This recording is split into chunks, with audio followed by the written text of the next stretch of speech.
இந்தியாவில் வேகமாக வளர்ந்து வரும் பகுதிகளில் முதன்மையான இடத்தை வகிக்கும் மாவட்டம்.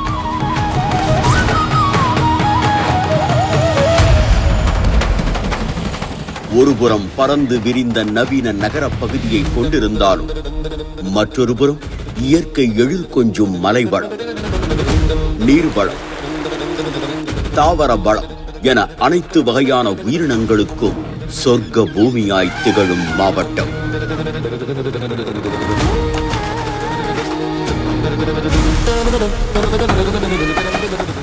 அறிவை வளர்க்கும் கல்வி, உயிரை காக்கும் உலகத்தரம் மிக்க மருத்துவம், பண்பாட்டு சிறப்பு மிக்க கலைகள் மற்றும் மேம்படுத்தும் கலாச்சாரம், நகரத்தை இணைக்கும் அதிநவீன போக்குவரத்து,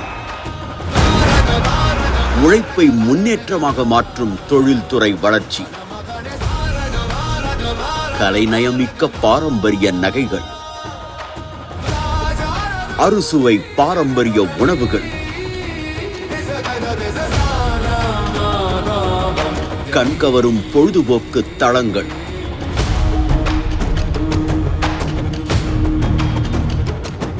நூலிழைகளால் உலகை கட்டி இழுக்கும் ஜவுளி உற்பத்தி போன்றவற்றில் தலை சிறந்து விளங்கி தென்னிந்தியாவின் மான்செஸ்டர் என புகழப்படும் மாவட்டம் கோயம்புத்தூர்.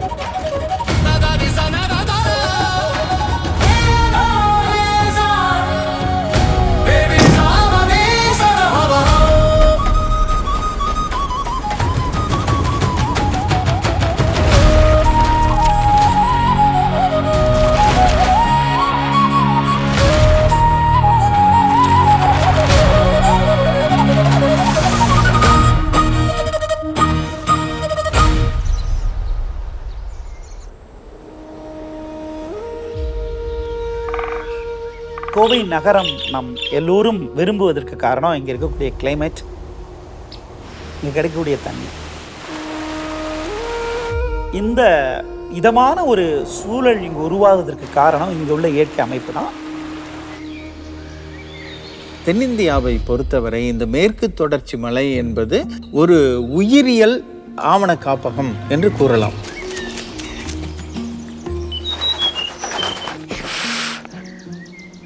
அங்கு பலவிதமான விலங்குகள், பலவிதமான தாவரங்கள் வசித்து வருகின்றன.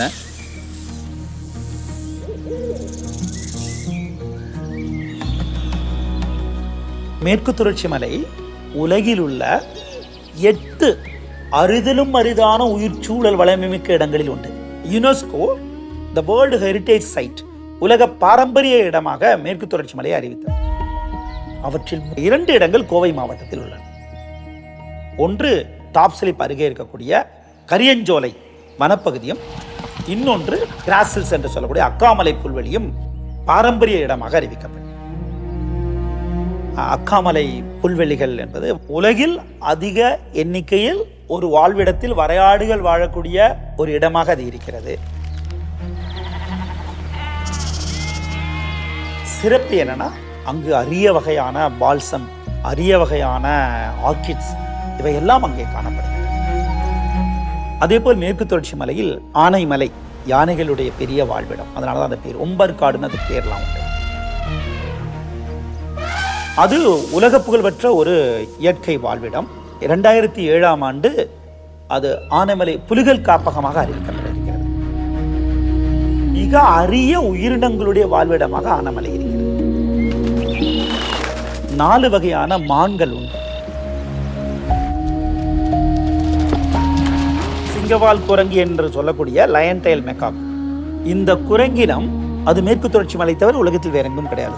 அதனுடைய மிகப்பெரிய வாழ்விடமாக ஆனைமலை இருக்கிறது. 4 வகையான இருவாச்சி பறவைகள் உண்டு, ஹார்ன்பில் என்று சொல்லுவோம். 4 வகை இருவாச்சி பறவைகளும் கோவை வனக்கோட்டத்திலும் ஆனைமலையிலும் இருக்கின்றன. ஒரே காட்டில் அதிக எண்ணிக்கையில் ஆசிய யானைகள் வாழ்வது என்பது நீலகிரி உயிர்கோள மையம் என்று சொல்லுவாங்க. அதனுடைய ஒரு மிக முக்கிய பகுதியாக கோவை யானைக்கோட்டம் இருக்கிறது. யானை இதனுடைய மிக முக்கியமான வாழ்விடம் கோவை என்பது நமக்கு ஒரு பெருமிதம். விலங்கினங்களுக்கு மட்டுமல்ல, தாவரங்களுக்கும் மிக சிறப்பான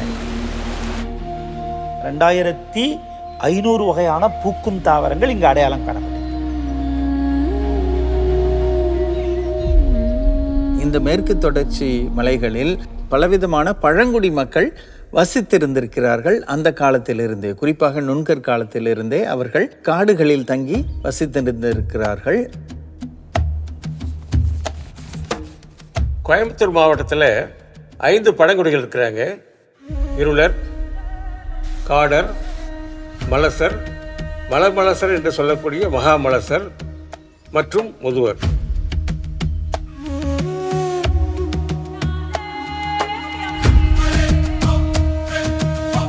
முதல்ல சொல்லக்கூடிய பழங்குடிகள் இருளர்.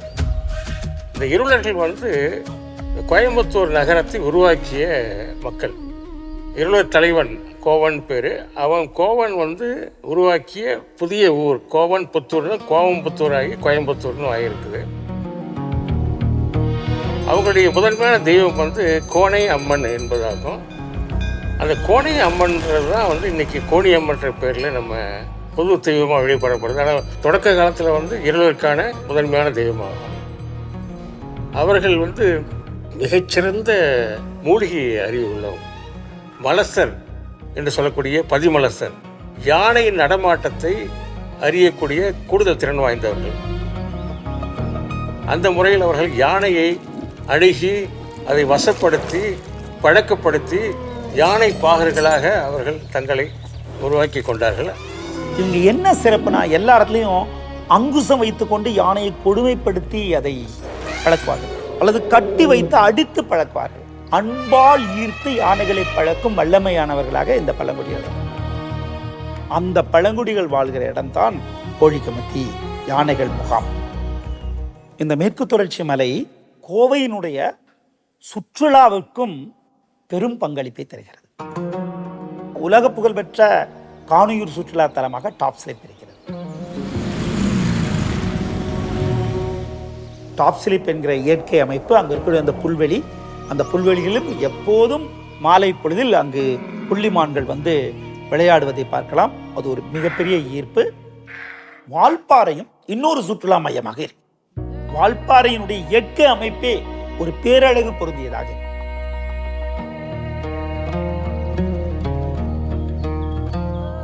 மழை காலத்தில் பார்த்தீங்கன்னா சாலை ஓரமே அருவிகள் கொண்டது. இந்த பேரழகை பார்க்கிற ஒரு இடமாக வால்பாறை இருக்கு. சின்ன சின்ன அருவிகள் இல்லாமல் பெரிய அருவிகள். இப்போ வால்பாறை போகிற வழியிலேயே கவி அருவி என்று சொல்லக்கூடிய குரங்கருவி, அது மக்கள் கூட்டமாக போகிறோம் குளிக்கக்கூடிய இடமாக அனுமதிக்கப்படுகிறது. அந்த அருவி ஒரு நமக்கு இருக்கிற கோவையினுடைய பெருமிதமான ஒரு சுற்றுலா தலங்களில் ஒன்றாக அது இருக்குது. அதே போல் சின்ன கல்லார் குளிக்க அனுமதிக்கப்படுவதில்லை இப்போது, ஆனால் பார்க்க சிறப்பான ஒரு இடம். அதே போல் வால்பாறையிலிருந்து இயற்கை அழகு பொருந்திய இடங்களாக இந்த நல்லமுடி மலை உச்சி இருக்கு. மழை காலத்தில் அங்கே போய் பார்த்தோம்னா ஏறக்குறைய ஒரு 15-20 அருவிகள் அங்கங்கே கொட்டிக்கிட்டு கண்ணுக்கு விருந்து கொடுக்கக்கூடிய ஒரு இடமாக அந்த நல்லமுடி காட்சி முனை இருக்கு. கோவை வனக்கோட்டத்தில் தமிழ்நாட்டின் ஒரு முன்மாதிரி இயற்கை சுற்றுலா மையமாக பரளிக்காடு இருக்கு. அது பழங்குடிகளால் நடத்தப்படுது. நம்மளை போனோன்னா ரொம்ப இன்முகத்தோடு வரவேற்று ஒரு தேநீர் கொடுத்து அவர்கள் அந்த பரிசலில், அந்த பில்லூர் அணையில் பரிசலில் கூட்டி மறுபடியும் நல்ல சுவையான உணவு கொடுத்து ஒரு சின்ன ஒரு காட்டுப்பகுதியில் ஒரு நடை செய்து அழுக்கில்லாத ஒரு ஆற்றில் குளிக்க வைத்து அனுப்புகிற ஒரு திட்டம். சனி ஞாயிறு விடுமுறை நாட்களில் மட்டும்தான் உண்டு, எல்லா நாட்களையும் கிடையாது.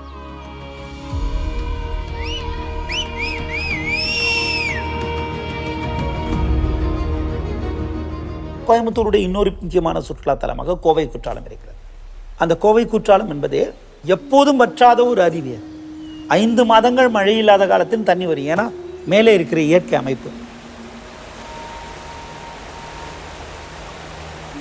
சுற்றுலாவுடைய பெரிய கிரேட் அட்ராக்ஷன் வந்து ஊட்டிக்கும் மேட்டுப்பாளையத்துக்கும் இடையில் உள்ள நீலகிரி ரயில். மேட்டுப்பாளையத்திலிருந்து ஒரு குறுகிய பாதையாக போட்டு மேலே போகிற ட்ரெயின் சரிந்து கீழே வராமல் இருப்பதற்கு ஒரு சென்டரில் ஒரு ரயில் இருக்கும், தண்டவாளம், அதில் பல் இருக்கும். இன்ஜினில் ஒரு பல் சக்கரம் இருக்கும். இது ரெண்டையும் பொருத்தி அந்த பிடிப்பில் அது மேலே ஏறும்.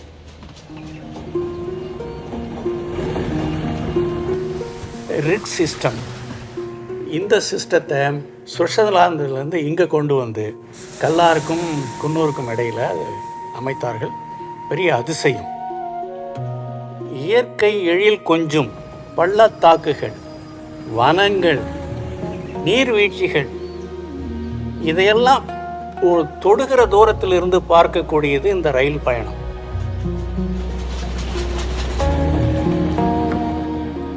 இதற்கு யுனெஸ்கோ புராதன சின்னமாக ஆக்கியிருக்கிறார்கள்.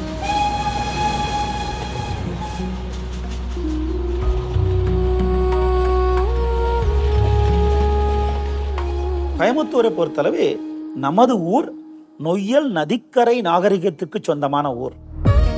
நொய்யல் ஆறு இப்போதல்ல, ஏறக்குறைய 100 ஆண்டுகளுக்கு முன்பாகவே அது நம்முடைய குடிநீர் தேவைக்கு போதாமையில் இருந்தது. அதற்கு பிறகு இந்த கோவையை வாழ வைத்துக் கொண்டிருப்பது சிறுவாணி தண்ணீரும் அத்திக்கடவு தண்ணீரும் தான். கோவை நகரம் கடுமையான தண்ணீர் பிரச்சனையில் இருந்தது. அந்த தண்ணீர் பிரச்சனையை போக்குவதற்காக 1889 இங்க இருக்கக்கூடிய நரசிம்மலு நாயுடு என்பவர் அங்க நகரமன்றத்தில் சார்பாக மலைக்கு அந்த பக்கம் தண்ணீர் இட்டு அது கொண்டு வர வேண்டும் என்று முயற்சித்தார். அது அந்த முத்திக்குளம் அருவியிலிருந்து கொண்டு வர வேண்டும் எடுத்தார். முயற்சி தொடங்கப்பட்டது, நடக்கவில்லை. தொடர்ந்து அதற்கான முயற்சி நடந்து 1929ஆம் ஆண்டு அன்றைய நகர்மன்ற தலைவராக இருந்த ரத்தன சபாபதி அவர்கள் அவருடைய பெரும் முயற்சியால் 1929ஆம் ஆண்டு கோயம்புத்தூருக்கு சிறுவாணி தண்ணி வந்தது. சிறுவாணி தண்ணி வந்த ஒன்று தான் கோயம்புத்தூருடைய வரலாறை மாறிப்போனது. அதற்கு முன்பாக குடிநீரற்ற ஒரு ஊராக, சுகாதாரமற்ற ஊராக பதிவு செய்யப்பட்ட ஊர். இந்த ஊர் ஒரு தொழில் நகரமாக எல்லோருக்கும் பிடித்த ஊராக மாறியதற்கு இந்த சிறுவாணி தண்ணீர் காரணம். அதே போல் அதற்கு பிறகு கொண்டு வரப்பட்டது பவானி ஆற்றிலிருந்து, பில்லூர் அணையிலிருந்து கொண்டு வரப்பட்ட அத்திக்கடவு தண்ணீர். இந்த 2 தண்ணீரும் தான் கோயம்புத்தூருடைய வாழ்வாதாரம்.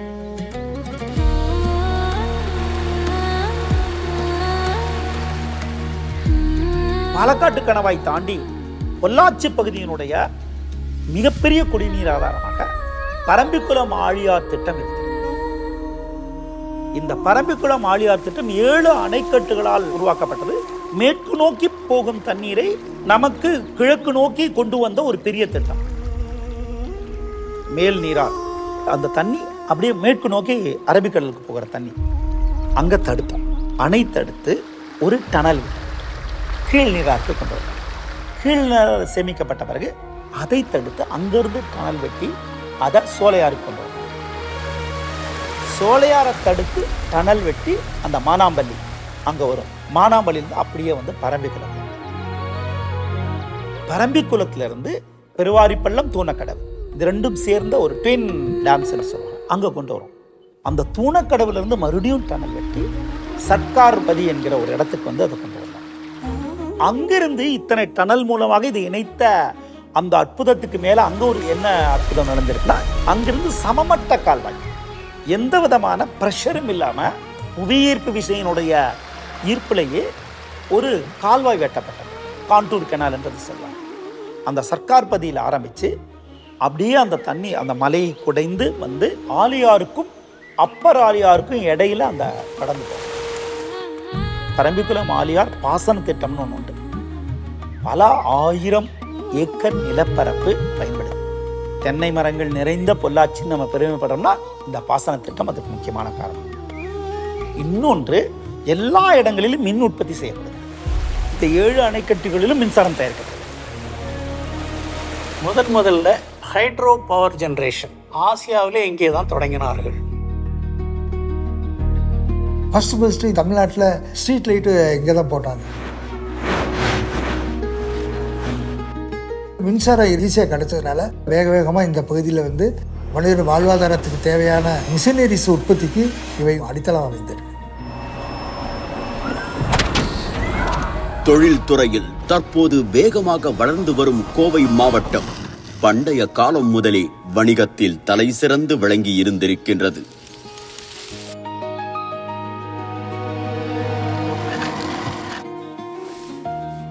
தென்னிந்திய பகுதியை கேரள கடற்கரையோடு இணைக்கும் பாதையாக கோவையில் இருக்கும் பாலக்காடு கணவாய் திகழ்வதால் சங்க காலம் முதலே ஏராளமான வணிக பெருவழிகளை இணைக்கும் முக்கிய பகுதியாக கோவை திகழ்ந்திருக்கிறது.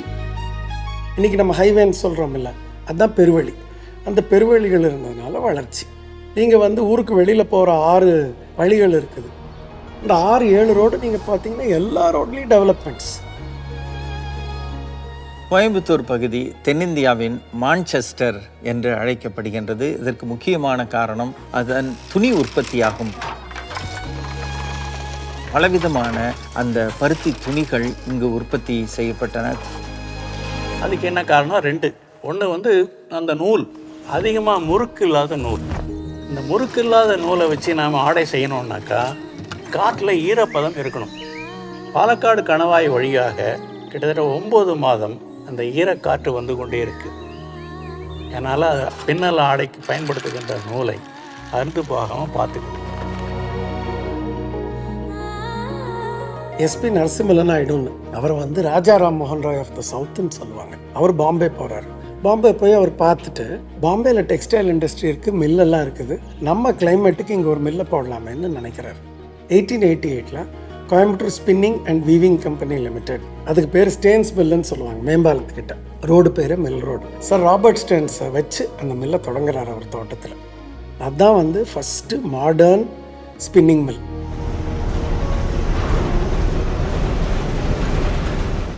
அதுக்கு முன்னாடி கையில் தான் ராட்டனத்தெல்லாம் சுற்றிட்டு இருந்தாங்க. இதை பார்த்து மில்லு மேலே மில்லாக ஒரு 100 மில்லுக்கு மேலே வந்துடுது.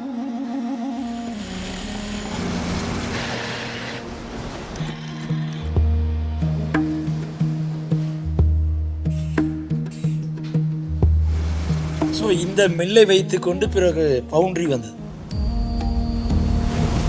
முதலாக இங்கே தான் ஃபவுண்ட்ரி நிறைய வந்தது. பம்ப் செட்னால தான் கிரைண்டரும் மிக்சியும் வந்தது.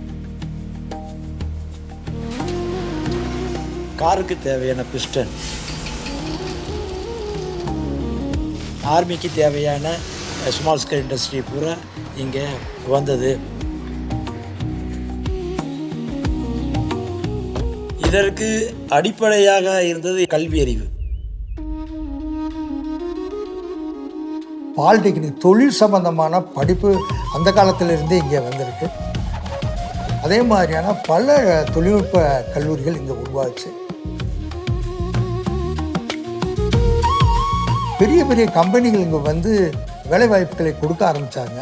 நல்ல நல்ல மாணவர்களை இங்கே இருக்கிற கல்வி நிறுவனங்கள் உருவாக்கி கொடுத்தார்கள். அந்த அடிப்படையில் இந்த பகுதி தொழில்நுட்ப படிப்பிற்கு முக்கியத்துவம் என்ற பகுதியாக வளர்ச்சி பெற்று இன்று கல்வித்துறையில் ஒரு முக்கியமான நகராக கோயம்புத்தூர் வளர்ச்சி பெற்றிருக்கிறது.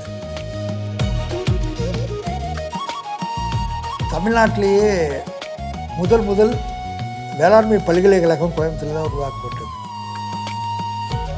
இந்த கோ என்று வகை வர்ற எல்லா பயிர்களும் இந்த வேளாண்மை பல்கலைக்கழகத்தில் கண்டுபிடிக்கப்பட்டது தான். இந்தியாவிலேயே அதிகமாக எழுத்து பொறிப்பு பெற்ற மட்பாண்டங்கள் கொடுமணல் தான் கிடச்சிருக்கு. 572 மட்பாண்டங்கள் கிடச்சிருக்கு. சங்ககாலம் தொற்று இன்று வரை இந்த பகுதி மக்களுக்கு கல்வி என்பது ஒரு மிக முக்கியமான பொருளை ஈற்றுகிற ஆயுதமாக விளங்குகிறது.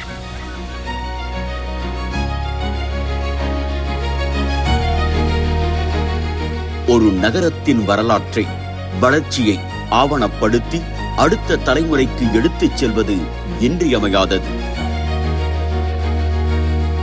பல்வேறு அருங்காட்சியகங்கள் மூலம் அதை சிறப்புற செயலாற்றி வருகிறது இந்த மாவட்டம்.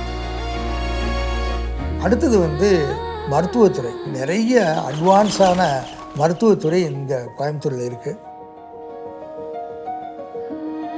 பிளாஸ்டிக் சர்ஜரியிலேருந்து, பேர்ன் இன்ஜுரியிலேருந்து, ஐ ட்ரீட்மெண்ட்லேருந்து, கேன்சர் ட்ரீட்மெண்ட்லேருந்து, மைக்ரோ சர்ஜரியிலேருந்து எல்லாத்துலேயுமே கோயம்புத்தூர் வந்து தலை சிறந்து விளங்குது.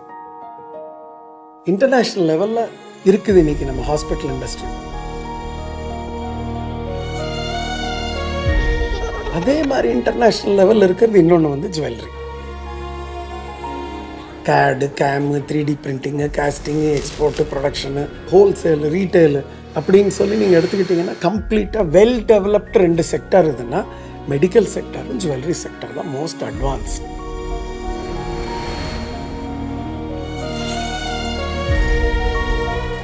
இந்த பகுதியில் வந்து மாட்டு சந்தைகள் வந்து பெரிய ஃபேமஸ்ஸு. சந்தைகள்லாம் மற்ற பகுதியில் காலையில் ஆரம்பித்து மத்தியானம் முடிச்சுருவாங்க. இங்கே சந்தைகள் இப்போ 1 வாரம் 10 நாள்லாம் நடக்கிற சந்தைகள்லாம் பார்க்கலாம். பெரிய பெரிய சந்தைகளை இப்போதும் நடந்து கொண்டிருக்கிறார்.